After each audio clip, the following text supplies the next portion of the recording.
দোয়াটার নাম হচ্ছে মাজলুমের দোয়া, দুর্বলের দোয়া। দোয়ার শব্দগুলো এমন ছিল, আল্লাহুম্মা ইন্নাকা তাসমাউ কালামি, হে আল্লাহ নিশ্চয়ই নিশ্চয়ই আপনি আমার কথা শুনছেন। আমাদের নবীজি বলছেন আল্লাহুম্মা ইন্নাকা তাসমাউ কালামি, আল্লাহ আপনি নিশ্চয়ই আমার কথা শুনছেন। ওয়া তারা মাকানি, এবং আমার যে মাকান, আমার অবস্থা আপনি দেখছেন। ওয়া তা'লামু সিররি ওয়া আলানিয়াতি, আল্লাহ আপনি আমার বাহিরের অবস্থাও জানেন, ভিতরের অবস্থাও জানেন। আমার বাহিরের হালত আপনি জানেন, ভিতরের হালত আপনি জানেন, প্রকাশ্য অবস্থা আপনি জানেন, গোপন অবস্থা আপনি জানেন। তা'লামু সিররি ওয়া আলানিয়াতি লা ইয়াখফা আলাইকা শাইউম মিন আমরি, আমার কোনো কাজই আপনার কাছে গোপন না।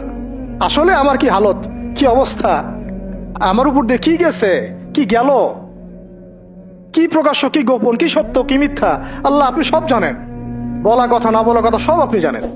তা'লামু সিররি ওয়া আলানিয়াতি লা ইয়াখফা আলাইকা শাইউম মিন আমরি। এরপরে নবীজি বলেছেন, মিসকিনরা যেভাবে তোমার কাছে চায় আল্লাহ, আমি সেভাবে তোমার কাছে চাচ্ছি। ওয়া আবতাহিলু ইলাইকা ইবতিহাল আল মুযনিবি যালিল, একজন মানুষকে যখন অপদস্থ লাঞ্ছিত করা হচ্ছে, সেই মানুষ যেভাবে আপনার কাছে চায়, আমি সেইভাবে আপনার কাছে